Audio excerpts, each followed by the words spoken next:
Des temps difficiles arrivent, les vents soufflent. Oui, Jésus, les torrents arrivent. Viens bien nous secouer, mais par ta grâce, tu nous maintiens dans la foi.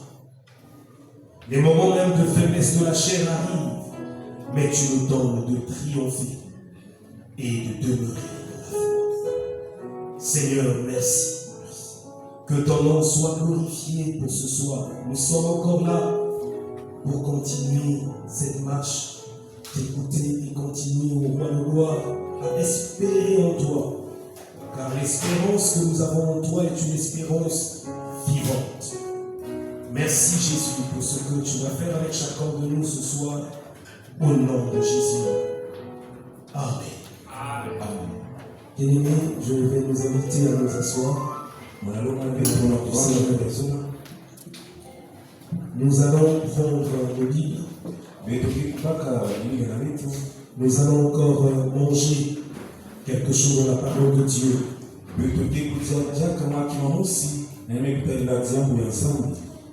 Nous allons dans le livre de Jean chapitre 17.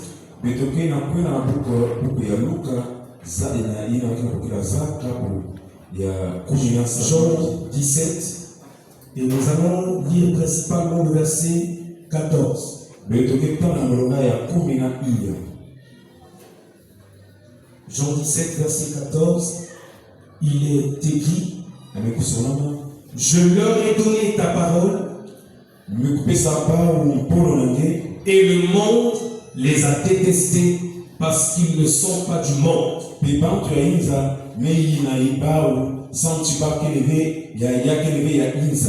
Tout comme je ne suis pas du monde.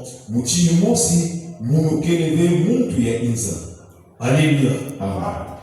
Je leur ai donné ta parole et le monde les a détestés parce qu'ils ne sont pas du monde, tout comme moi, je ne suis pas du monde.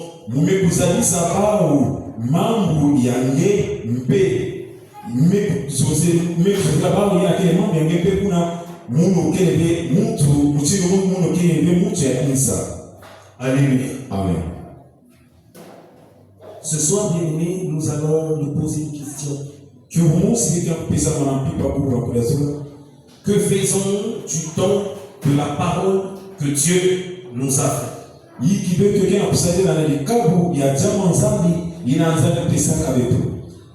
Que faisons-nous du temps de la parole que Dieu nous a fait? Le Seigneur Jésus, dans sa prière, appelée la prière sacerdotale, il a demandé beaucoup de choses en faveur des disciples. Il les a consacrés dans la prière. Il a demandé beaucoup de choses très très importantes pour leur marche.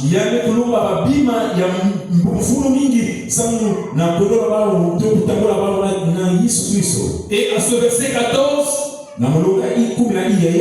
le Seigneur révèle ce qui se passe quand quelqu'un reçoit le don de la parole de Dieu.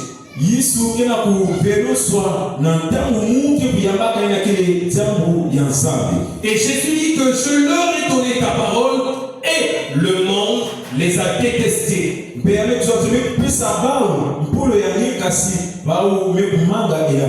Alléluia. Amen.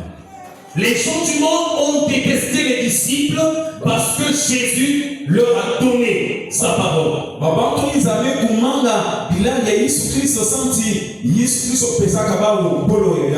Alléluia. Amen. On va donc se poser la question. Cette parole-là, qu'est-ce qu'elle est pour que quand quelqu'un la reçoit, que le monde puisse le détester?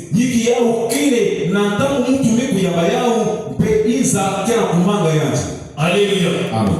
Bien-aimé, l'Éternel notre Dieu nous a fait don de sa parole. Et la vérité, nous la connaissons, c'est que cette parole, elle était au commencement avec Dieu. Cette parole était Dieu.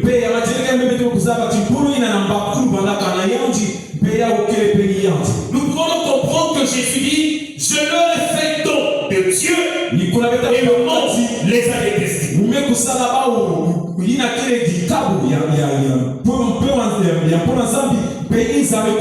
Alléluia. Amen. Si cette parole est Dieu, donc Jésus veut dire, je leur ai donné Dieu à cause du fait qu'ils ont reçu Dieu. Le monde les a détestés.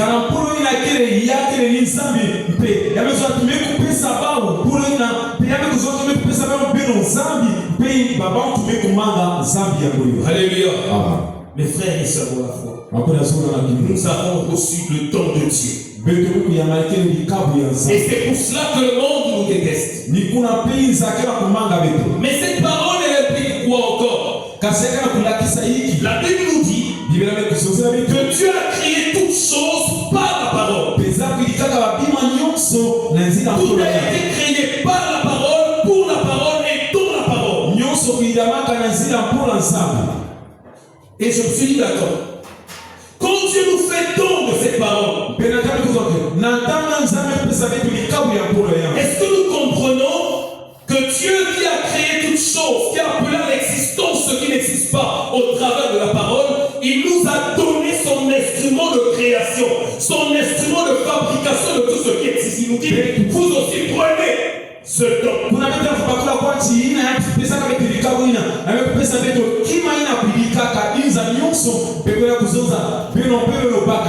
Alléluia.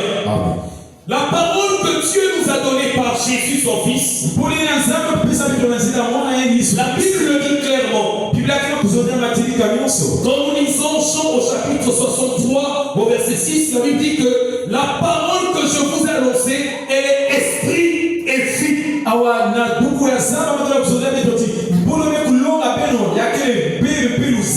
Celui qui reçoit la parole, il a reçu l'esprit de Dieu et la vie de Dieu par cette parole.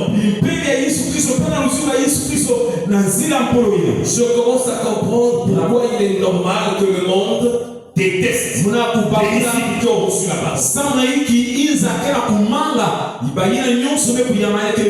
Mais une autre chose, dans le livre de Psaume au chapitre 107, la Bible est en train de nous dire que quand les gens étaient dans la détresse à cause de leur péché, ils crièrent à l'Éternel. Dieu, pour répondre aux besoins des hommes,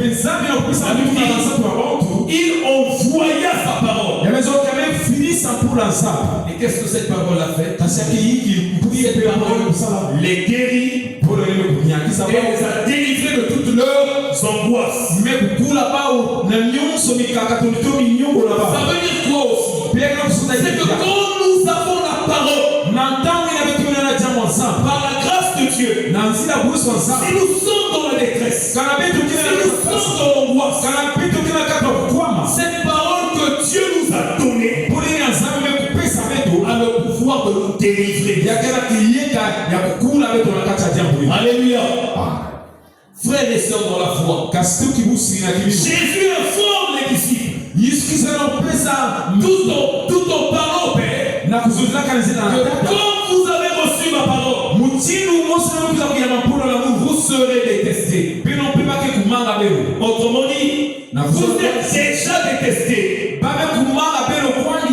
Mais une autre chose n'est pas bien aimée. C'est que Jésus dit, le monde les a détestés parce qu'ils ne sont pas de ce monde, comme moi je ne suis pas du monde.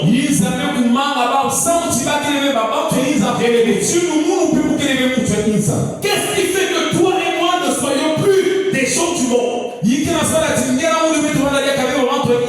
C'est la parole que nous avons reçue. Alléluia. Celui qui reçoit la parole de Dieu, celui qui croit en cette parole,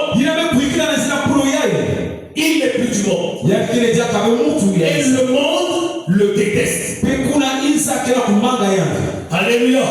Mais pourquoi? Parce que la Bible dit que la foi vient de ce que l'on entend. Et ce que l'on entend ne vient pas des miracles. Ce que l'on entend ne vient pas des ondes. Mais ce que l'on entend vient de la parole de Dieu. Et c'est cette parole de Dieu qui a été donnée aux apôtres.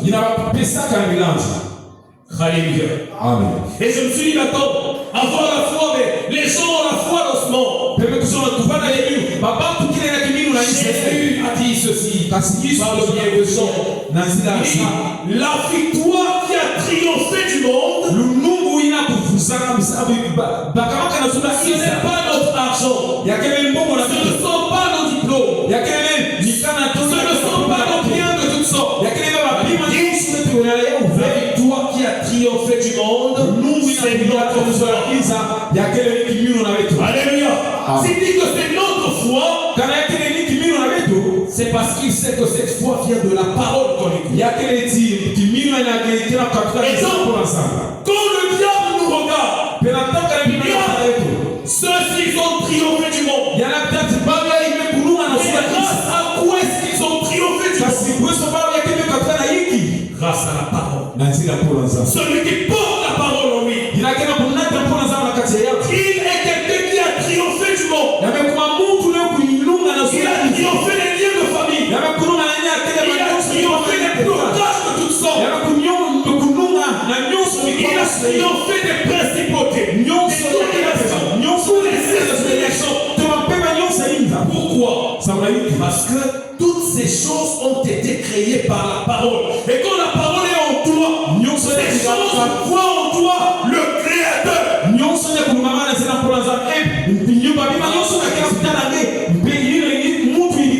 Bien-aimé, le diable est courageux, c'est vrai. Mais une chose, quand il essaie de tenter un chrétien,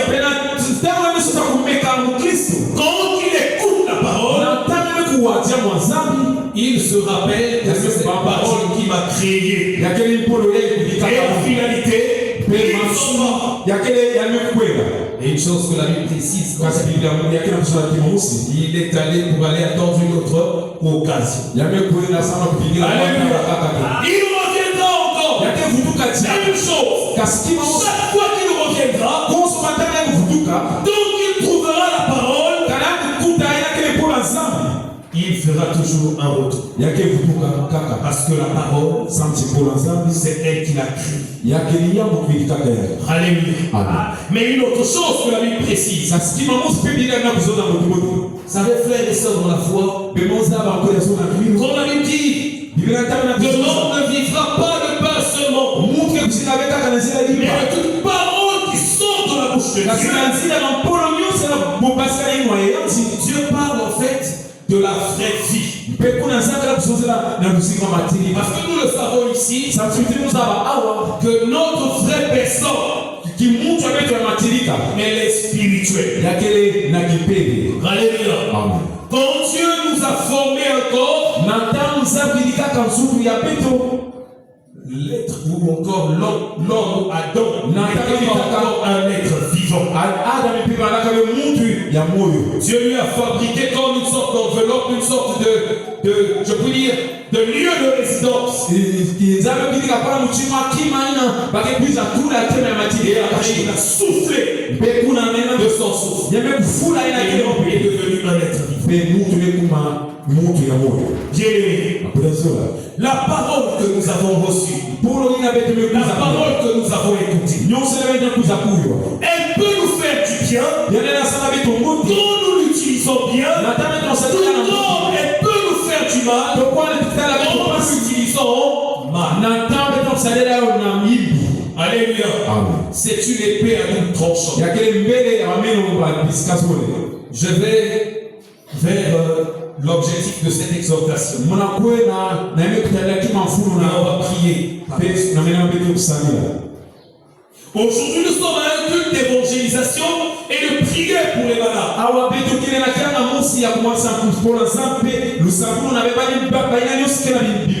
Celui qui vient ce soir avec la pensée d'être sauvé, parce qu'il se rend compte qu'il est chargé, fatigué,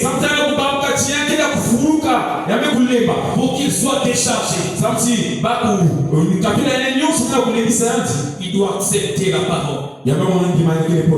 Cette parole que Jésus a donnée aux disciples, il nous donne aussi ce soir. Celui qui croit en Jésus, par la grâce de Dieu, Dieu, au travers de la foi en Christ, cette personne, elle passe de la mort à la vie.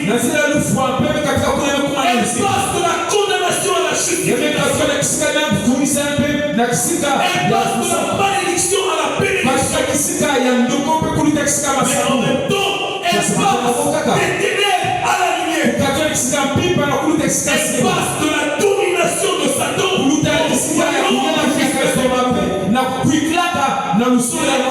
que nous avons par la force. Quand nous acceptons sa parole. Et Jésus montre que quand tu acceptes la parole, une séparation se fait avec le monde. Je leur ai donné ta parole, et le monde les a détestés. Je leur ai donné ta parole, ils l'ont accepté, et ils se sont écartés. Ils sont devenus adversaires du monde. Ils sont devenus ennemis du monde. C'est ce que nous sommes devenus, frères et sœurs. Si quelqu'un ce soir a besoin de la vie, qu'il accepte la parole qui donne la vie, cette parole, c'est une personne. C'est Jésus. Alléluia. Mais à côté de ceux qui ont besoin du salut ce soir, il y a ceux qui sont malades. Il y a ceux qui sont fatigués, chargés. Il y a ceux qui passent des temps d'épreuve. Les amis, la Bible nous parle des enfants d'Israël. Dans le livre de Nombre, au chapitre 13, au chapitre 14, les enfants d'Israël ont eu un instant d'espionnage sur la terre de Canaan.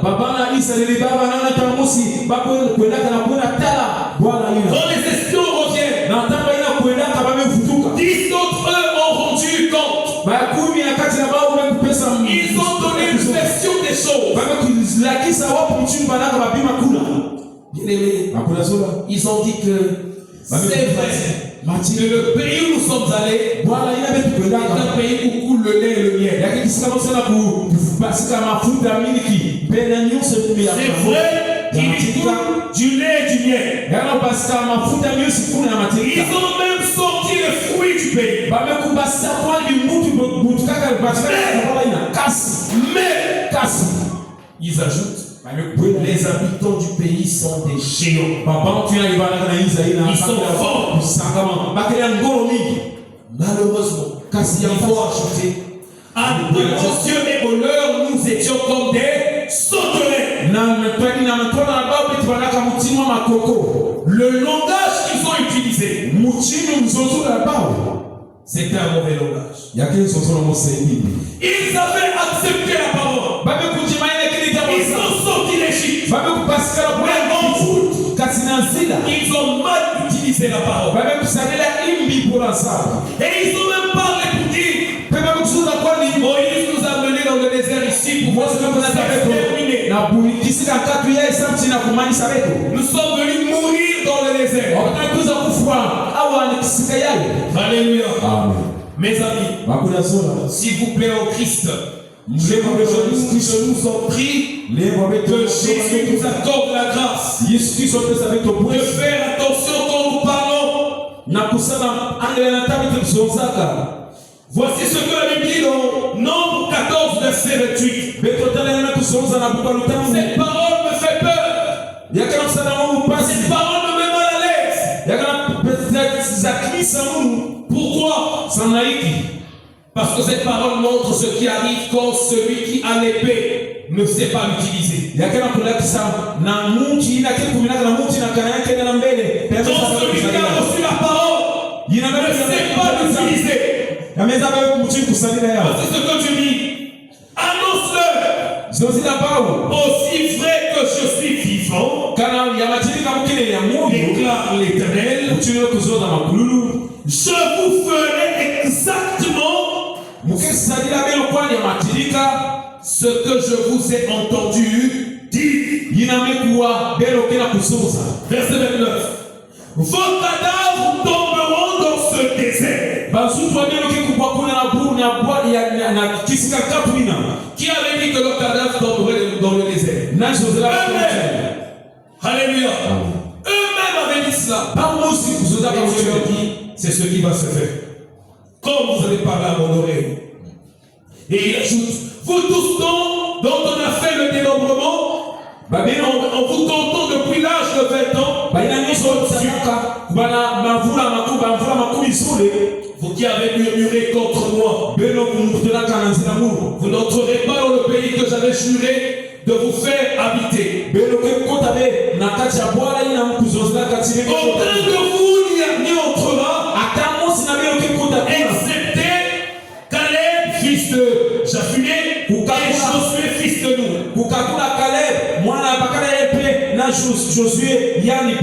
Pourquoi les deux ont été épargnés? Ils n'ont pas mal utilisé la parole. Alléluia. Bien-aimés, je vous dis la vérité. Je comprends de plus en plus aujourd'hui que le chrétien est devenu son propre sorcier. Alléluia. Je vous le dis, frères et sœurs dans la foi. Le chrétien est celui qui se maudit lui-même. Et quand il commence à raconter ce qu'il a déclaré, il dit, c'est pas normal. Quand un chrétien dit, tant que je reste dans ce pays-là, je n'ai plus l'avenir.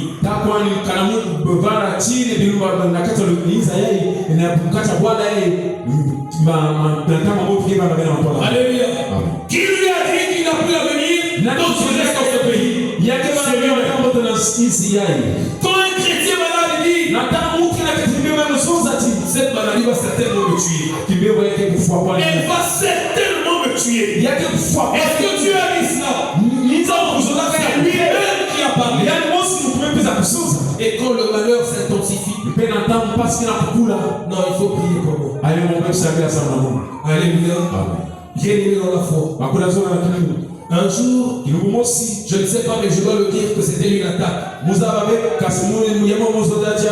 devais me déplacer pour aller dans la Boenza. Et je ressentais que j'allais mourir et que je n'allais plus revenir à Brazzaville. Je ne sais pas comment cette pensée m'avait vraiment colonisé. À cette époque, il n'y avait pas un second à l'intercession parce que le frère Roland-Misère était allé en France. Je vais aller voir le frère Christian Carrière avec qui on collaborait un peu plus à cette période. Je vais prier pour toi. Excusez-moi, mais le mot qui était venu était celui-là, que je vais te consacrer en proclamant que tout ce que j'avais comme responsabilité sur l'intercession, que ce soit sur toi désormais, je vais, mais je ne pense pas que je vais revenir. J'espère te conduire ainsi le pour la gloire.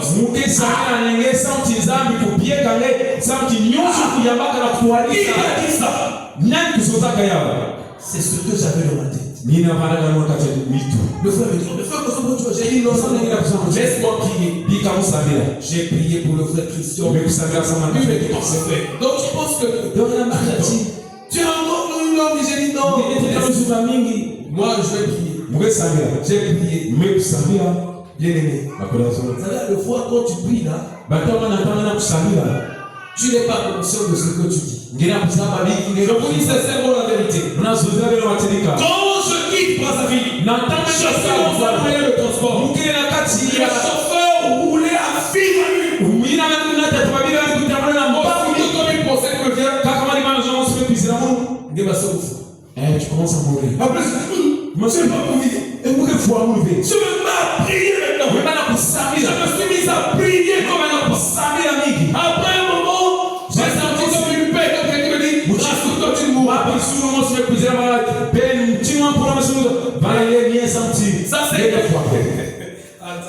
Ça c'était couplé avec l'une des divorces que j'avais fait avec le frère Vital ici sur une sœur. Ça m'a dit, Constantin, tu vas mourir, attends, tu vas mourir. En route là, donc c'est encore la même voix de Chikamchi qui parlait dans cette sœur qui dit, tu vas mourir là, dans ce fois. Donc, pourtant j'ai prié pour le frère Christian que dans la première intercession. Mais je me fais à mort. Qui m'a dit que j'allais mourir? qui commence à refuser encore la mort aux questions, c'est ce qui nous arrive.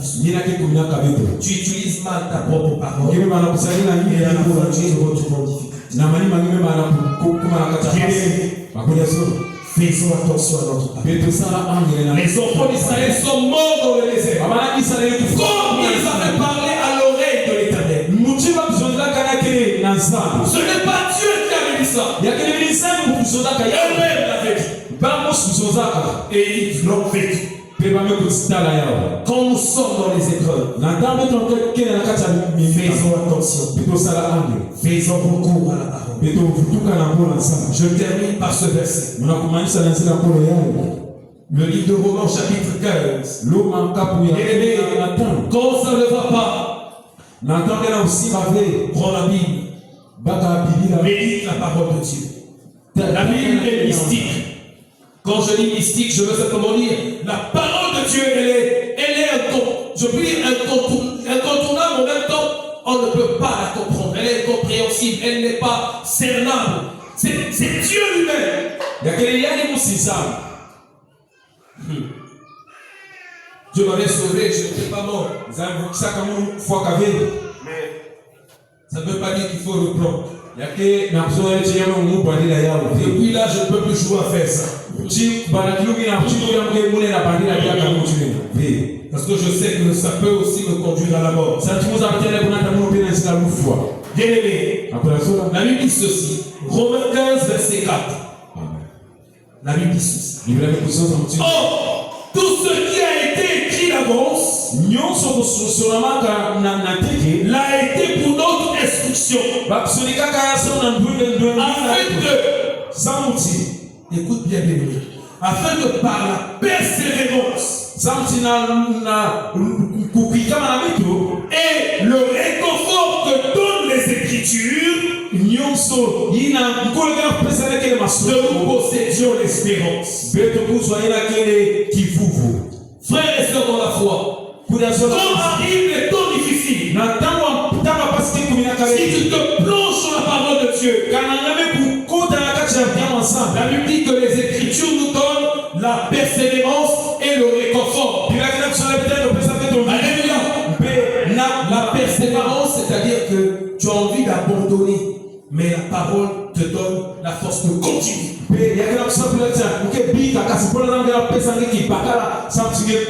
Alléluia. Mais le réconfort, pourquoi? Quand nous sommes attristés, la parole de Dieu nous réconforte. Alléluia. Bien aimé, quand le frère il est vivant, je bénis Dieu.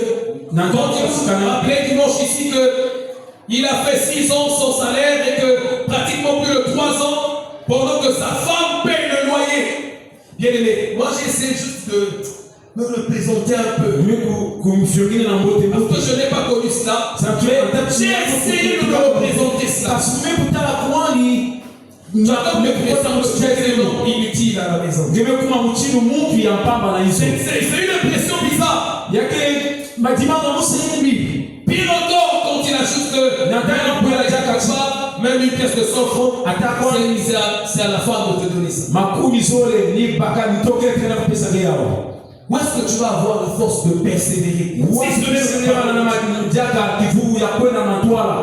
la foi de programme ici? Le frère qui t'a dit, frère, c'est toi le tu es là. Bien aimé, soyez le joyeux. Soyez comment? Vous savez, un homme se sent, excusez-moi, mais moi je crois que c'est comme ça. Un homme se sent heureux dans son autorité quand il assume ses responsabilités. Et quand il est en difficulté d'assumer ses responsabilités, il est à l'aise. S'il est à l'aise, c'est qu'il y a un problème. Tu seras mal à l'aise. Mais pour tenir bon, il faut se fier à la parole. La parole de Dieu. Béni soit le Seigneur qui nous a donné ça. Bien aimé, nous allons prier le Seigneur. Nous allons commencer par dire à Jésus merci. Parce qu'il nous a donné sa parole. Cette parole qui est une lampe à nos pieds. Et une lumière sur notre sentier.